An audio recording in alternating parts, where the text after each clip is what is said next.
Assalamualaikum warahmatullahi wabarakatuh. Selamat pagi teman-teman semua. Semoga pada pagi hari ini teman-teman diberikan kesehatan yang prima agar bisa mengikuti perkuliahan sampai akhir nanti dengan semangat ya. Dan tentunya harapan kita semua adalah semoga kita semua mendapatkan ilmu yang berkah, barokah, manfaat dan berguna untuk masa mendatang maupun masa sekarang. Kami dari kelompok 10 pada pagi hari ini akan mempresentasikan materi mengenai desain pengelolaan kelas dan pengoptimalan kegiatan intra dan ekstrakurikuler keagamaan di sekolah dalam menunjang kompetensi pembelajaran akidah akhlak. Nah, di sini kelompok 10 beranggotakan saya sendiri, Faufah Kolbi Fitriana, lalu ada Ahmad Indika, Dewi Fatihatul Hasanah, Ahmad Ajib Abror, dan yang terakhir adalah Faida Ainiatul Rosidah.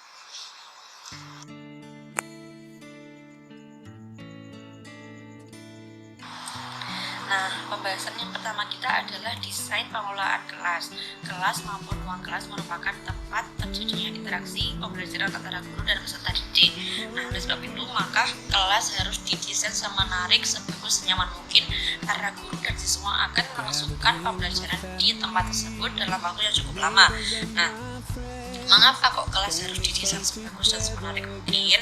Hal tersebut dilakukan karena jika pembelajaran yang dilaksanakan di dalam kelas tersebut dilaksanakan dalam waktu yang cukup lama dan kondisi kelas yang kurang menarik, kurang nyaman, maka hal tersebut akan sangat menghambat proses pembelajaran. Pembelajaran yang disampaikan, materi yang diberikan kepada siswa akan kurang terserap dengan maksimal karena terganggu dengan kondisi yang sangat kurang nyaman. Oleh karena itu maka baik peletakan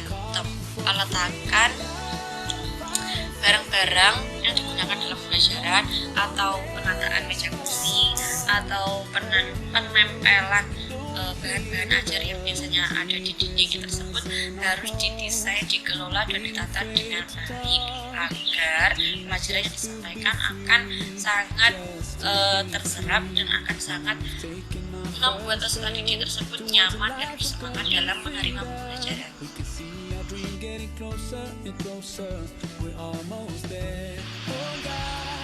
Selanjutnya, suasana dan penataan ruang kelas hendaknya memperhatikan 4 kondisi, yaitu kemudahan dalam akses. Yang pertama, yaitu peserta didik atau guru diberikan keleluasaan dan kemudahan dalam menjangkau alat, bahan, atau buku-buku yang digunakan sebagai penunjang pembelajaran.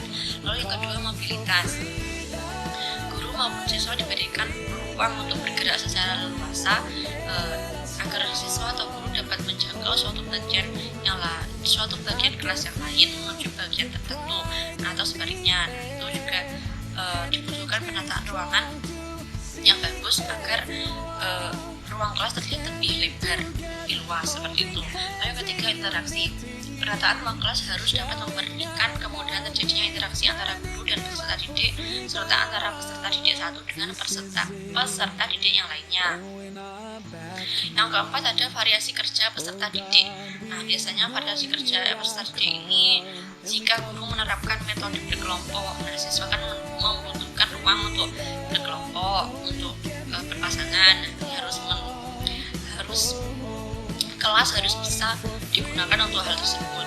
Sebab jika tidak bisa maka antara kelompok satu dengan kelompok yang lainnya akan berbenturan seperti itu dan menimbulkan suasana kelas yang kurang kondusif.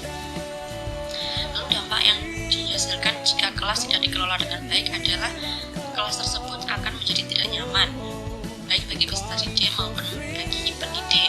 Rasa tidak nyaman tersebut akan menimbulkan rasa bosan dan memberikan efek kurang bersemangat. Oleh karena itu, guru atau kepala sekolah atau siswa itu sendiri harus bisa mengatur bagaimana sih kelas yang enak buat belajar dan bagaimana kelas yang tidak enak untuk belajar. Nah, jika siswa bisa membedakan hal tersebut, maka siswa akan dengan senang hati untuk menata kelasnya agar mereka bisa betah dan bersemangat dalam belajar seperti itu.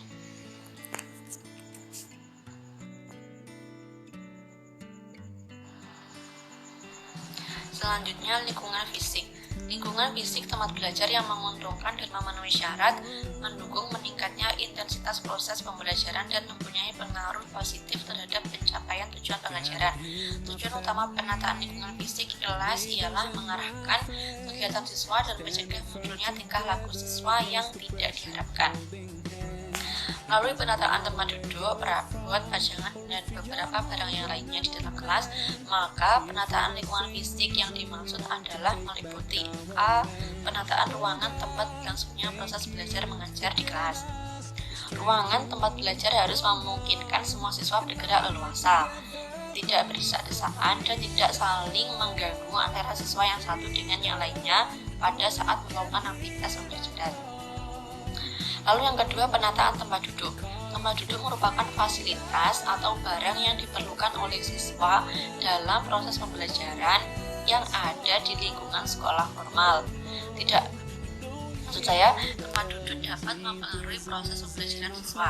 Bila tempat duduknya bagus, tidak terlalu rendah dan tidak terlalu besar atau tidak bundar dan tidak persegi panjang atau jika tempat duduk tersebut sesuai dengan keadaan tubuh siswa, maka siswa akan merasa nyaman dan dapat belajar dengan tenang, tidak gelisah, dan dapat mengikuti pelajaran fokus dalam mengikuti pelajaran seperti itu.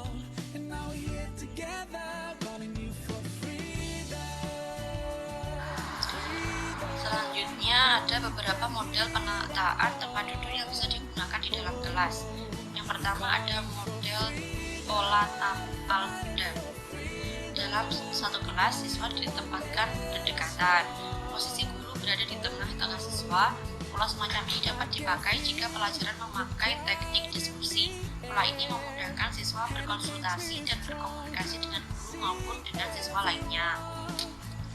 Yang kedua ada pola pengaturan tempat duduk yang berkelompok. Siswa dapat berkomunikasi dengan mudah antara satu sama lain dan dapat berpindah dari satu kelompok ke kelompok lainnya secara tak terbatas. Pola ini lebih memudahkan bagi siswa untuk bekerja sama dan menolong satu sama lain dengan teman sebayanya. Pola selanjutnya adalah pola berderet atau berbaris. Pola seperti ini sudah sering kita temui ya, baik di sekolah maupun di tempat kita kuliah. Karena pola ini sangat familiar, karena sering digunakan dan tentunya pola ini sangat mudah untuk diterapkan. Meskipun ada keuntungan dan kekurangan, tapi pola ini tetap banyak digunakan di sekolah-sekolah. Keuntungan dari pola ini adalah lebih banyak menampung siswa. Namun kadang-kadang pola seperti ini juga berpotensi mengurangi kemampuan belajar. Karena apa? Karena biasanya guru kurang memperhatikan postur siswa. Jadi ada siswa yang gemuk duduk di depan dan siswa yang tinggi juga duduk di depan. Nah, itu akan menghalangi pandangan teman-teman yang ada di belakangnya. Dan oleh sebaiknya untuk siswa yang mempunyai postur tubuh agak berisi dan agak tinggi dari teman lainnya, itu bisa diletakkan di belakang, karena jika pun mereka duduk di belakang, itu tidak akan mengganggu pandangan mereka ke papan tulis maupun ke guru, seperti itu. Lalu selanjutnya ada pola U atau letter U, yaitu guru dan siswa lebih mudah berkomunikasi. Siswa duduk saling berhadapan sehingga memudahkan siswa mencari pasangan jika guru menerapkan metode pembelajaran berkelompok, dan model seperti ini menjadikan siswa lebih aktif. Lalu yang kelima, pola lingkar atau pola lingkaran, yaitu meja-meja bundar dikelompokkan dalam bentuk mengitari ruang kelas sehingga memudahkan interaksi tim. Tempat duduk mengitari meja dengan suasana akrab. Pada suatu saat kursi dapat dibalikkan untuk menghadap ke arah guru tatkala guru memberikan petunjuk atau saat guru memberikan penjelasan di papan tulis. Yang keenam, meja konferensi. Meja dan kursi disusun agak melingkar atau menyerupai persegi, menyerupai meja konferensi. Kita tentunya sudah tahu ya seperti apa meja konferensi tersebut. Berfungsi untuk meminimalkan peran guru dan memaksimalkan peran kelas. Lalu yang ketujuh, group on group. Pola seperti ini lebih cocok untuk melakukan diskusi dengan mengadakan permainan-permainan peran, debat atau observasi terhadap kegiatan-kegiatan grup. Rancangannya berbentuk dua lingkaran kursi konsentris atau dengan menempatkan sebuah meja pertemuan di tengahnya, kemudian di sebelah luar dikelilingi kursi-kursi membentuk lingkaran. Yang kedelapan, breakout grouping. Pola ini digunakan apabila ruang kelas cukup besar atau jika ada ruang lain yang dekat dengan ruang kelas yang sudah digunakan, yaitu dengan cara subgroup atau sebagian grup dapat pindah ke ruangan tersebut untuk melakukan kegiatan berbasis tim. Setting breakout hendaklah dijaga agar tidak saling mengganggu antara tim yang ada dan tim yang akan melangsungkan proses pembelajaran. Lalu selanjutnya dalam pengaturan duduk, guru harus memperhatikan beberapa hal. Yang pertama, siswa tidak terus-menerus menempati tempat duduk yang sama.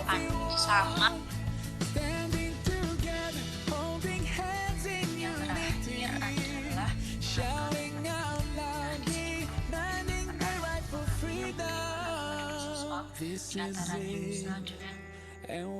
yang pertama, siswa tidak terus-menerus duduk di tempat duduknya yang sama setiap tahun, yaitu bisa melakukan rolling agar siswa yang merasakan bagaimana rasanya duduk di depan, juga yang di tengah dan yang di depan itu bisa merasakan rasanya duduk di belakang atau sebaliknya. Itu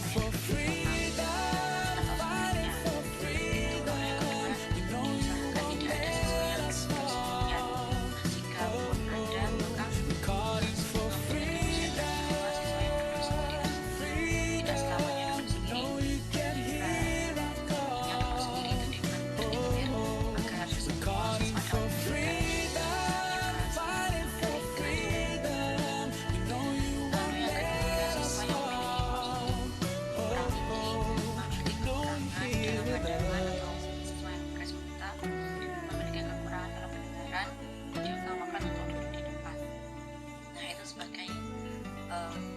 maka bisa memberikan pengertian kepada siswa yang lainnya bahwa temannya ini istimewa, jadi harus diistimewakan seperti itu. Lalu yang keempat, siswa yang sering membuat gaduh, suka mengganggu temannya, diusahakan untuk duduk tidak jauh dari guru. Gunanya adalah guru bisa menegur, bisa memberi sanksi jika siswa tersebut ramai. Lalu yang kelima, siswa yang suka merenung, melamun, kurang memperhatikan penjelasan guru juga jangan ditempatkan terlalu di belakang, karena semakin dia jauh dari jangkauan guru maka semakin dia asik dengan dunia sendiri. Baik, untuk materi yang kedua yaitu tentang kegiatan intra dan ekstrakurikuler keagamaan sekolah. Nah, apa sih itu kegiatan intrakurikuler sekolah? Kegiatan intrakurikuler merupakan kegiatan pengembangan diri yang dilaksanakan sebagian besar di dalam kelas. Kegiatan intrakurikuler ini tidak terlepas dari proses belajar mengajar yang merupakan proses inti yang terjadi di sekolah sebagai suatu lembaga pendidikan formal. Nah, yang dimaksud dengan kegiatan ekstrakurikuler yaitu kegiatan pendidikan yang dilaksanakan di sekolah, namun dalam pelaksanaannya berada di luar jam pelajaran resmi di kelas. Artinya, di luar jam-jam pelajaran yang tercantum dalam jadwal pelajaran. Nah, di sini apa saja sih tujuan dari ekstrakurikuler? Nah, tujuan dari kegiatan ekstrakurikuler adalah agar peserta didik ini dapat memperkaya dan memperluas wawasan pengetahuan, mendorong pembinaan nilai dan sikap untuk mengembangkan minat dan bakat peserta didik.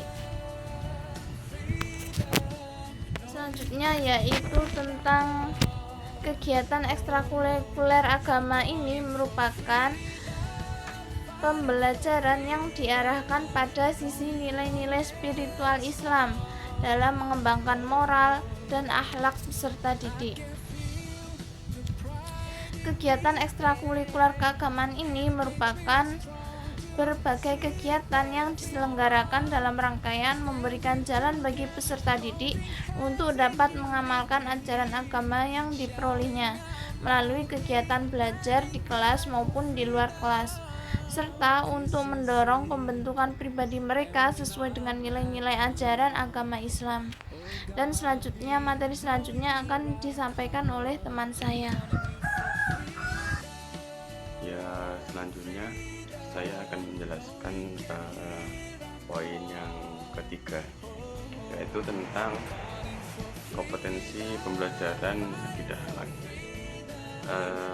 Apa sih pengertian dari kompetensi itu sendiri? Secara harfiah, kompetensi berasal dari kata ability yang berarti kemampuan.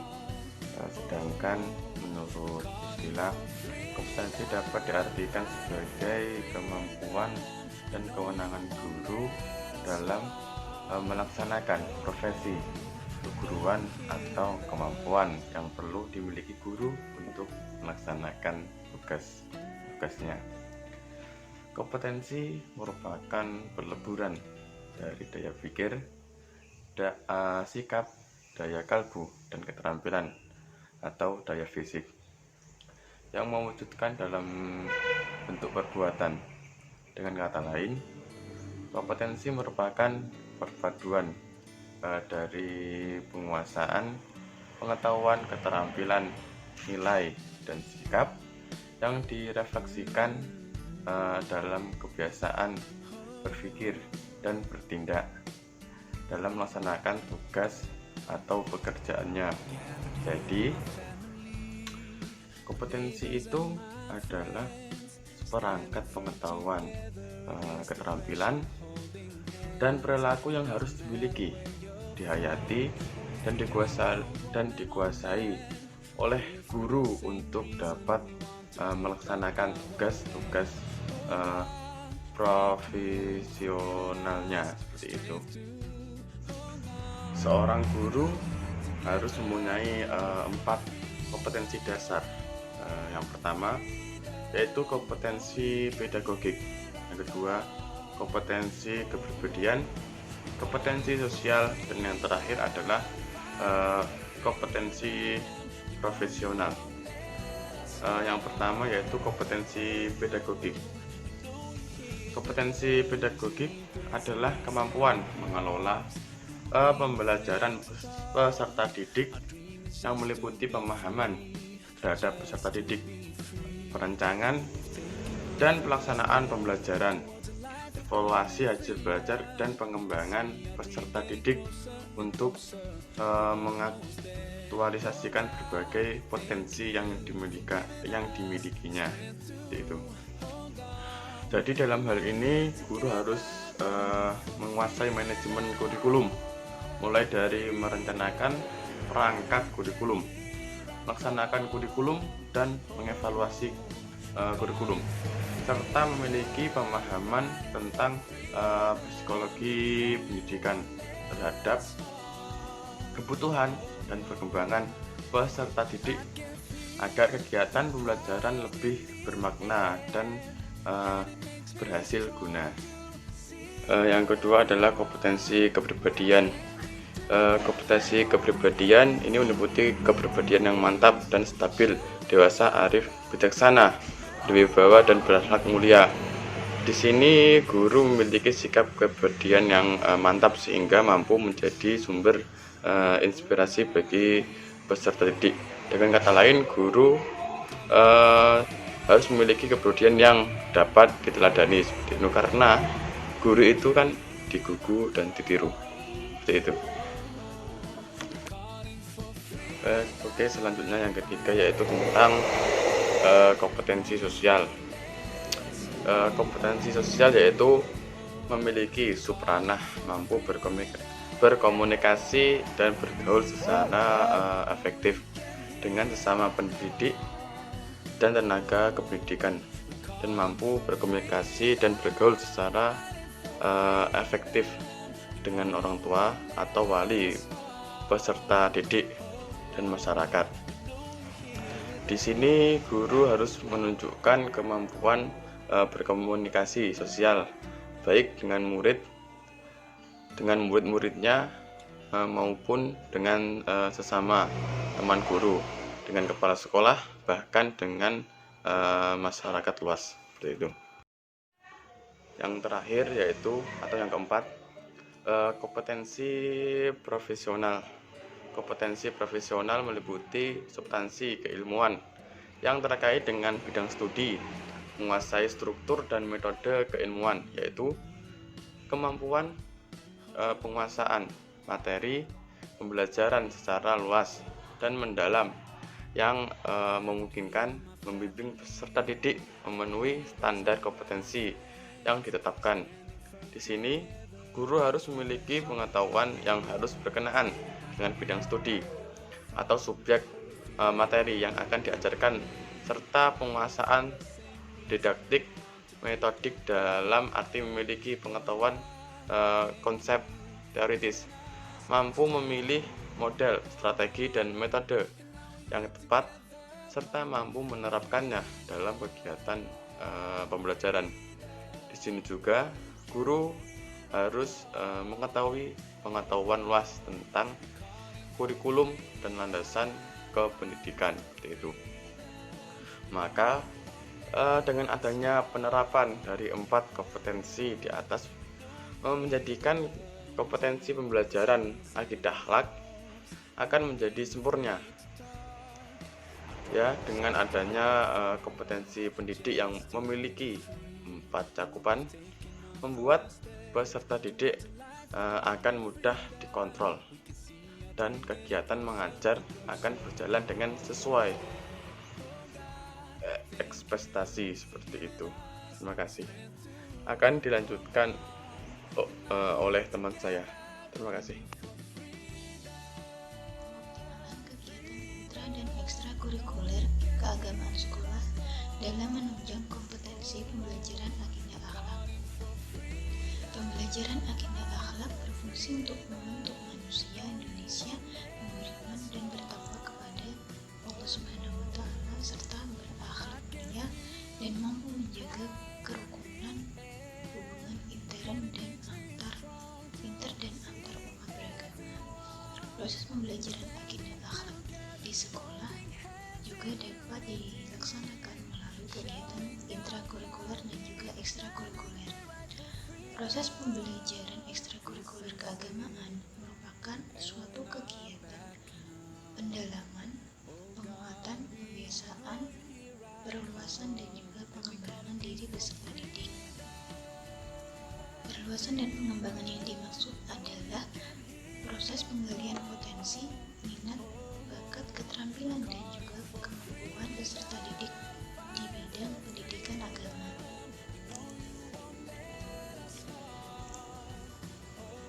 Dalam kegiatan intra dan ekstrakurikuler diharapkan peserta didik dapat menanamkan nilai-nilai yang terkandung dalam pembelajaran akidah akhlak. Nilai-nilai akidah yakni mutu akidah seseorang dalam menjalankan 6 rukun iman yang menjadi kerangka dasar dalam bentuk akidah Islam atau keyakinan Islam, dan diwujudkan dalam praktek atau tindakan yang mencerminkan kompetensi iman yang sempurna. Oleh karena itu, kompetensi iman seseorang yang sempurna dapat ditunjukkan melalui sifat-sifat berikut. Yang pertama adalah segala perilaku merasa disaksikan oleh Allah Subhanahu wa Ta'ala.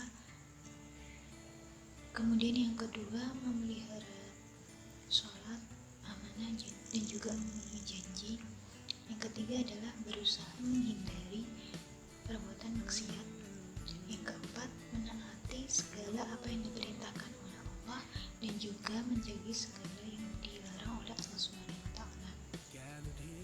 Kemudian yang kelima, apabila ia mendapatkan kebahagiaan, dia akan bersyukur. Bila mendapatkan musibah atau penderitaan, ia bersabar. Dan apabila ia memiliki rencana, ia akan berusaha untuk memenuhinya, dan juga ia akan bertawakal kepada Allah Subhanahu wa Ta'ala. Kemudian intra dan ekstrakurikuler ini memiliki suatu fungsi dan tujuan. Fungsi dari intra dan ekstrakurikuler keagamaan di sekolah ini adalah untuk memantapkan dan memperkaya pelaksanaan program dan kegiatan pembelajaran pendidikan agama Islam, khususnya akidah akhlak di sekolah. Sedangkan tujuan penyelenggaraan kegiatan ekstrakurikuler keagamaan di sekolah adalah mewujudkan kompetensi peserta didik di bidang pemahaman, sikap, pengamalan yang dapat meningkatkan pengetahuan akidah akhlak siswa yang sesuai dengan kompetensi dasar. Kemudian bagi guru pembina intra dan ekstrakurikuler harus melakukan beberapa pembinaan kepada para peserta didik, yakni yang dapat dilakukan antara lain menanamkan nilai-nilai akidah kepada peserta intra dan ekstrakurikuler keagamaan. Menanamkan nilai akidah ini merupakan suatu keharusan yang tidak boleh ditinggalkan, karena akidah merupakan pilar yang mendasari keislaman seseorang. Nilai akidah atau keimanan merupakan landasan pokok bagi kehidupan, karena manusia mempunyai sifat dan kecenderungan untuk mengalami dan mempercayai adanya Tuhan. Kemudian yang dapat dilakukan pembina intra dan ekstrakurikuler ini yakni memberikan ceramah atau memberikan materi berupa pengetahuan agama, atau dapat berupa cerita mengenai sikap dan perilaku orang-orang soleh terdahulu. Kemudian yang dapat dilakukan oleh pembina adalah memberikan motivasi berupa materi-materi yang berkaitan dengan bagaimana agar siswa dapat membekali dirinya agar tidak terbawa oleh arus atau penunjuk pergaulan yang negatif. Dengan mengikuti kegiatan ekstrakurikuler keagamaan tersebut, diharapkan peserta didik dapat semakin bertambah pengetahuan mereka mengenai nilai-nilai akidah akhlak yang terangkum dalam rukun iman, kemudian dapat mewujudkan dalam amalan keseharian mereka, yakni mereka diharapkan memiliki sifat merasakan adanya Allah dalam perbuatan sehari-hari, kemudian dapat memelihara sholat, menjalankan amanah dengan baik, dan juga dapat memenuhi janji. Kemudian berusaha sedapat mungkin menghindari perbuatan maksiat. Kemudian menaati segala apa yang diperintahkan oleh Allah, menjauhi segala yang dilarang oleh Allah. Kemudian ia menjadi seseorang yang rajin bersyukur bila mendapatkan rezeki. Kemudian bersabar bila menghadapi musibah atau kesulitan, dan berusaha untuk bertawakal setelah melakukan suatu usaha. Demikian materi yang dapat kami sampaikan. Semoga apa yang kami sampaikan bermanfaat bagi teman-teman